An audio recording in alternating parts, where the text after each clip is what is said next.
Before I retired, I had pictured in my mind, which I'm sure we all do, what retirement is supposed to look like. I imagined sleeping in every day. I imagined traveling whenever I wanted to. And most importantly, having nothing on my calendar. The funny thing is, almost none of it happened that way.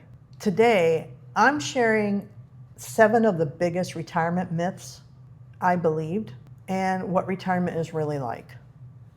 Welcome, friends. And if you're new here and you want to be my friend, just hit subscribe and we'll be friends. Hi, I'm Rose, and this is my channel where we talk about everything having to do with retirement, and I'm really glad you're here. So I retired at the age of 52 from local government here in Arizona.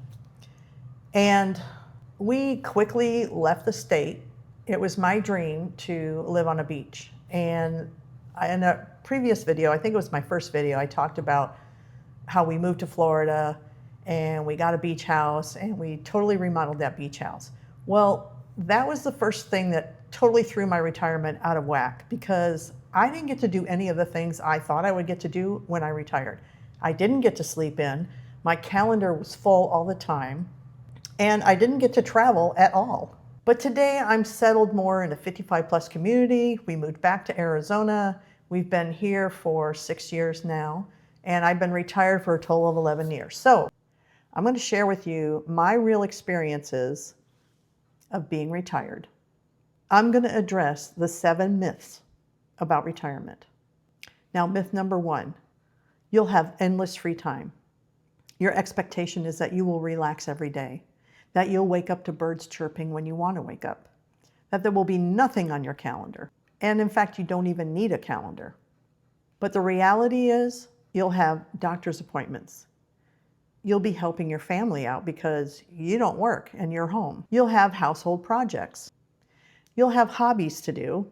Hopefully you have volunteer work and you'll have social events. So once we got settled here and got past COVID, because it kind of fell into COVID when we moved here, our calendar filled up pretty quickly. We wanted to embrace the 55 plus community, and we signed up for cards and we signed up for clubs, and we had physical activity we were doing every day, and it just got to be too much. But we were paying for these amenities and we wanted to take advantage of it. But what we realized is it was exhausting. So what we learned to do is to take a look at our calendar and kind of dial it back a little bit. So we had, doctor's appointments, you can't really do too much about, but I try not to have too many in one week.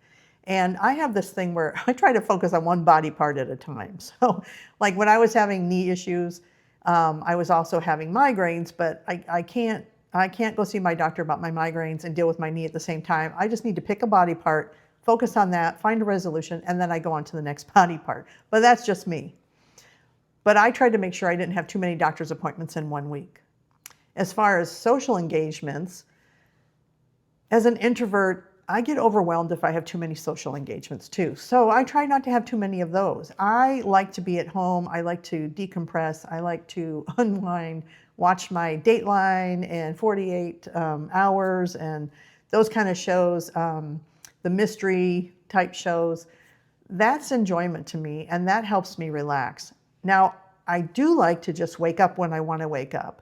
But the weird part is when I worked, I would wake up at 4:30 in the morning and that alarm clock would go off, and it was always dreaded that the alarm clock went off. But now that I'm retired, I wake up between 5 and 5:30 on my own. And at first it was irritating because I really wanted to sleep until like 8 or 9, like my spouse does. But I just couldn't do it. I would just wake up and lay in bed, so I might as well just get up. But now it's become a habit for me, and it's actually good because that time in the morning when I get up, when I'm by myself, is my time for me. And I had a video about that, what I do on a typical day for me, if there is such a thing as a typical day. But that's important to me to have that time to myself before anybody else starts making noise in the house. Now, myth number 2 is retirement means you're finished working. The reality is many retirees actually start a little side business. Some of them even work part-time. You'll see them at Walmart, at Home Depot, at Lowe's, A lot of times working in the areas that is their hobby, the electrical, the wood, whatever their hobby happens to be. A lot of people volunteer. That's what I did. I volunteered here in my community. We had a capital improvement committee, and I volunteered for 2 years to be on that committee and served as a project manager, which is what I did when I worked. A lot of times people have little side hustles where they just make a little money on the side to just have fun money. And I did a video on that too. There's 3 apps that I use where I go out and do some photos that I take with my phone and upload it and make a little bit of money here and there. And then of course there's a lot of people create their own YouTube channel. And that's something I do for creativity and enjoyment. And that's the product of this video right here. Now, staying engaged is really important as we get older. And for me, as I said, when I joined the Capital Improvement Committee, serving as a project manager allowed me to re-engage the knowledge that I hadn't used for 11 years. And it was really a good feeling to know that I remembered how to do those things and could accomplish something. Now, myth number 3 is money is your biggest challenge. And for many retirees, the reality is purpose is harder. And I'm talking about your identity. You're not working anymore. You're not a project manager anymore. You're a retiree. Who are you now? So finding that identity is a lot harder to do once you've retired. Routine, finding a routine. Routine gives you purpose. Routine gives you something to look forward to. And motivation. Routine can give you motivation. And of course, there's feeling useful. Everyone wants to feel useful. So those are more of a challenge I'm finding from myself and other retirees than money. Not that money's not a challenge, but it's not the biggest challenge. Now, myth number 4 is that your kids will want all your stuff. And I did a video on that too about downsizing. And what I mean is like your collectibles. Things that you collect are things that bring you joy, and it may not interest anybody else. Maybe you have china. We actually had, there was this rooster plate collection, and it was huge, that we inherited on my in-laws side. And it wasn't anything that really fit our personality. We didn't have a way to display it. So we actually tried to find different people in the family that would want this. And that was really challenging to find somebody that wanted these rooster plates. And not because they were or were not valuable, because I think they did have some value to them. But if you're not going to display them and they don't bring you joy, that's not something that we wanted to hold on to. Maybe someone else would have enjoyed having them. And it turns out that a niece on my in-laws side wanted them, so we shipped them all to that person. We didn't have to wait till we passed on and somebody else had to find someone that would want it. You can say the same thing about furniture. Everybody has their different tastes and style in furniture, and probably nobody wants that either. So it's important to kind of think about those things. If you have a lot of furniture in your house, like people talk about being a minimalist, I'm not a minimalist. My sister is, and I think that's awesome. She's very organized. I think I'm working towards that goal of being the minimalist, so I don't have to pass that on to anybody else to deal with. And of course, storage units. Now, I don't have a storage unit. I used to, but that was one goal I made, that when we retired, we don't have storage units. If it doesn't fit in the house or in the garage, we don't need it. Now, the caveat to that is we do have a camper, a teardrop camper, that we can't keep at our property because of the HOA rules. And so I do keep that at my sister's house. She has a really long driveway that wraps into the back of her house, and that's where we keep that. But that's the one thing that we keep that is not at our home. So something to remember is that the things that we treasure may become someone else's trip to the donation center. Myth number 5. Retirement is like being on vacation. And I've addressed this in other videos, and a lot of people address it as well. The reality is vacation usually lasts a week or 2, and then you go back to your real life. But retirement lasts decades if you're lucky. You still have to cook.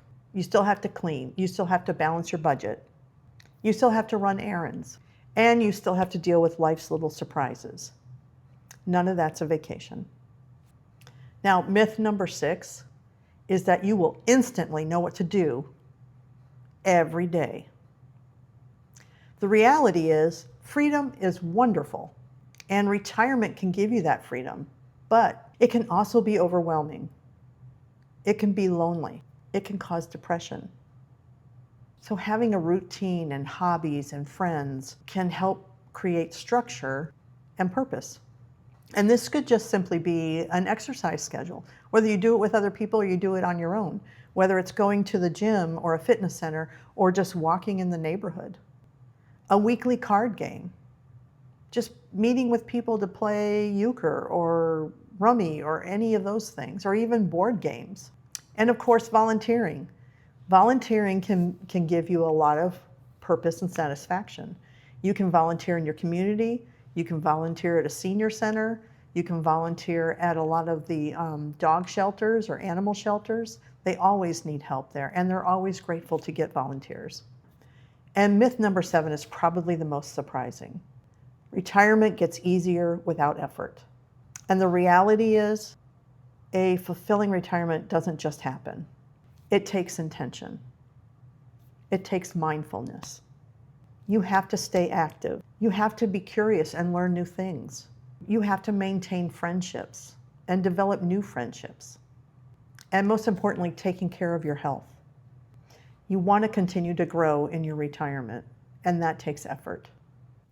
Retirement isn't about escaping life. It's about creating a new one.